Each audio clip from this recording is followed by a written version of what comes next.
မင်္ဂလာပါရှာသက်စောဖြစ်ပါတယ်ဒီမှာတော့ AR VR MR တွေအသုံးပြုတဲ့ device တွေရဲ့ခြားနားချက်တွေအကြောင်းကိုပြပြပေးတော့မှာဖြစ်ပါတယ်ဆိုတော့ AR VR MR တို့ရဲ့အကြောင်းမိတ်ဆက်အချင်းချုပ်လေးတွေကတော့အရှိမဗီဒီယိုလေးတွေတစ်ခုချင်းစီလုပ်ပေးထားတာရှိပါတယ်အရှိကဗီဒီယိုလေးတွေကိုပြန်သွားပြီးကြည့်လို့ရပါတယ် device လေးတွေအကြောင်းဆက်ပြောလိုက်ရအောင် device ကတော့ရေးစုပ် AR ပေါ့နော် AR ကြတော့ဘယ်လိုပြောရမလဲဆိုတော့အပေါ်ကနေ digital layer တခုထပ်အုပ်တယ်လို့ကျွန်တော်အရှိမပြောခဲ့တယ်ပေါ့နော်ဆိုတော့အဲ့အတိုင်းပဲကျွန်တော်တို့ကဘာပဲလို့လဲဆိုတော့အခုလက်ရှိတဲ့ AR ကိုတော်တော်များများကသုံးနေချတာမျိုးရှိရတဲ့အတွက်ကြောင့်သူ့အတွက်ကတော့ smartphone ရှိရင်သုံးလို့ရတယ် AR ကsmartphone ရှိရတဲ့သူက AR experience ကိုသုံးလို့ရတယ်နောက်တစ်ခု AR enable လုပ်နိုင်တဲ့ device မျိုးတွေကြတော့ smart glass လိုမျိုးရိုးမျက်မှန်ပေါ့နော်မျက်မှန်မှာတော့ circuit လေးတွေထည့်ထားတာအဲ့ဒါမျိုးလေးတွေဒီ smart glass တွေမှာAR smart glass ဆိုပြီးတော့ရှိရမျိုးကြီးရှိရနောက်တစ်ခုအနေနဲ့ဆိုရင်Microsoft HoloLens တို့ Magic Leap တို့လို device မျိုးတွေလေ AR သုံးလို့ရတယ်သူကreal world ကို detection လုပ်တာဖြစ်တဲ့အတွက်ကြောင့်မလို့အရှိကိုဖောက်ပြီးမြင်ရနိုင်တယ်အရှိကအရာဝတ္ထုတွေအားလုံးကိုမြင်ရပြီးအပေါ် digital layer တစ်ခုပဲအုပ်လိုက်ရုံပဲဆိုတဲ့အတွက်ကြောင့်မလို့အဲ့လိုအရာမျိုးသုံးလို့ရတယ် device တွေမှန်တယ်မြတ်ကျမတို့AR ကို experience ပြုလုပ်လို့ရတယ် VR ဆိုရင်တော့VR device တွေလိုလာမှာပေါ့နော်ဆိုတော့ VR device မှာတော့ handheld VR device ရှိတယ်နောက်တစ်ခါ VR headset လိုမျိုးတွေရှိတယ် handheld VR device ကတော့ရုပ်ရှင်နဲ့ကျမတို့မှန်ဘလူးတွေပါတယ် converse လောင်းကိုသုံးထားတဲ့မှန်ဘလူးတွေပေါ့ဒီလို Google မျိုးလေးတွေနဲ့ဆိုရတယ်ဒါကတော့ smartphone သုံးနေVR device အမျိုးအစားတွေဖြစ်တယ်ဒါကတော့ VR မျက်နှာဒီမှာ smartphone လေးတက်ပြီးတော့မှဒီမှန်ဘလူးကနေကြည့်တာပေါ့နော်ဆိုတော့Converse လာသုံးတယ် physics သဘောတရားကိုသုံးပြီးတော့လုပ်ထားတဲ့ရိုး VR device နဲ့လည်း VR ကို experience ပြုလုပ်လို့ရတယ်နောက်တစ်ခုကဒီ hardware device တွေပေါ့နော်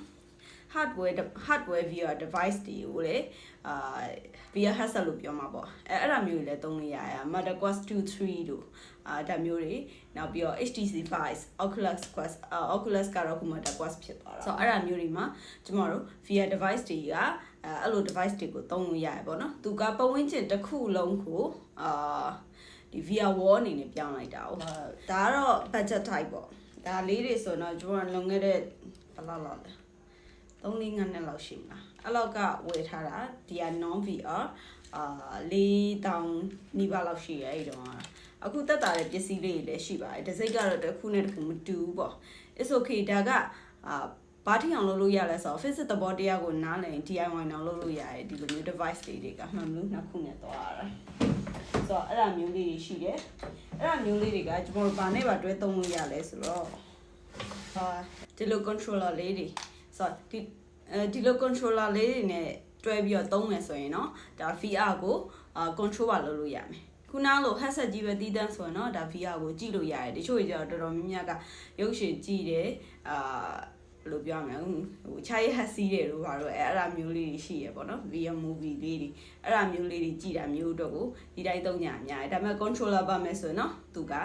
game ဆော့လို့ရတာလေးတွေသုံးလို့ရလိမ့်မယ်ဒီ controller လေးလုံနိုင်ဆိုပေါ်မူတည်ပြီးတော့နော်ဒီ controller မဟုတ်ဘူးတကယ်လို့ကိုကနည်းနည်းကျွမ်းကျင်နေဆိုရင်ဒီလို controller မျိုးတွေနဲ့ချိတ်ဆက်ပြီးတော့လေသုံးလို့ရတယ်ဆိုတော့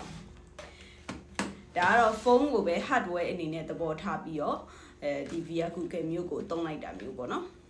VR headset တွေကတော့သိတဲ့အတိုင်းပဲpricey ဖြစ်တယ်သူကတော့ပို့ပြီးတော့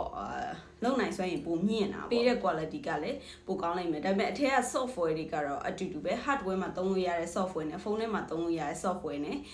မတူတာမျိုးတော့မရှိဘူးအားလုံးအတူတူပဲဖြစ်တယ်နောက်တစ်ခု MR အတွက် deviceအတွက် device ကတော့သူက mixed reality လို့ပြောထားတယ်သူကပတ်ဝန်းကျင်နဲ့ senses လောက်အောင်မယ်အဲ့ဒါကိုပြန်ပြီး adapt လုပ်အောင်မယ်အဲ့တော့သူ့ရဲ့သဘောတရားကအပြင်ကိုလည်းဖောက်မြင်လို့ရရမယ် device မျိုးဖြစ်ရမယ်ဖောက်မမြင်ရင်လည်းသူက camera တွေ sensors တွေနဲ့ဒီအပြင်ကဟာတွေအကုန်လုံးကိုအပြင်ကအတိုင်းတိကျကိုက adapt လုပ်နိုင်တဲ့ device မျိုးဖြစ်ရမယ်အဲ့တော့ကြောင့်မလို့ MR ဆိုရင်ဘာတွေရှိမလဲဆို Microsoft HoloLens တို့ဘာလို့လိုမျိုးနောက်ပြီးတော့ Meta Quest 3ဆိုလဲဒါ MR device လို့ပြောလို့ရတယ် Magic Leap ဆိုရင်လည်း MR device လို့ပြောလို့ရတယ်ဆိုတော့ Microsoft HoloLens တို့ Magic Leap တို့က AR မှာလည်းပါလားဆိုပါတယ်လေ AR ကလည်းသူက digital layer တစ်ခုထပ်အုပ်လိုက်လို့မျိုးပဲဆိုတော့ AR မှာလည်း သုံးလို့ရတယ်ဒါပေမဲ့သူက hardware တွေပါနေတဲ့အတွက်ကြောင့်မလို့သူ့ရဲ့လုံနိုင်စွမ်းရည်ကပို့ပြီးတော့ဒီ sensors တွေရဲ့လုံနိုင်စွမ်းရည်ကပိုများတဲ့အတွက်ကြောင့်မလို့သူက MR အနေနဲ့သုံးလို့ရတယ် MR အနေနဲ့ထုတ်လိုက်ရင်းနဲ့ AR အနေနဲ့သုံးလို့ရတယ်ဒီမှာ Quest 3လိုမျိုးကကြောက် VR မှာလည်းပါတာပဲ VR လည်းသုံးလို့ရတာပဲဒါပေမဲ့ MR ပါသုံးလို့ရအောင်လို့သူက device ကိုပို့ပြီးတော့ဖြည့်တင်ထားတယ်ဒါကြောင့်လည်းသူက MR ဒီ software တွေကိုပို့ပြီးတော့သုံးလို့ရသွားတာပေါ့နော် device တွေကတော့တစ်ခုနဲ့တစ်ခုကသူတို့သုံးရမယ့်ရွေးချက်ပေါ်မူတည်ပြီးကွဲပြားတာမျိုးရှိတယ်ကိုကဘယ်လိုမျိုးအစားကိုသုံးမှာလဲဘယ်လို software မျိုးသုံးမှာလဲဆိုတော့ပုံမူတည်ပြီးတော့ကိုနဲ့အသင့်တော်ဆုံး device ကိုရွေးချယ်လို့ရတယ်ဆိုတော့ဒီနေ့ device ရဲ့ different အကြောင်းလေးကတော့ဒီနေ့တလောက်ပါပဲဆိုတော့ video တူတူလုပ်မယ်ဆိုရင်လည်း video ကနည်းနည်းရှည်သွားတယ်ဒီနေ့ကတလောက်ပါပဲအားလုံးကိုကျေးဇူးတင်ပါတယ်နောက်တဲ့ video မှာပြန်လည်ဆုံတွေ့ပါမယ်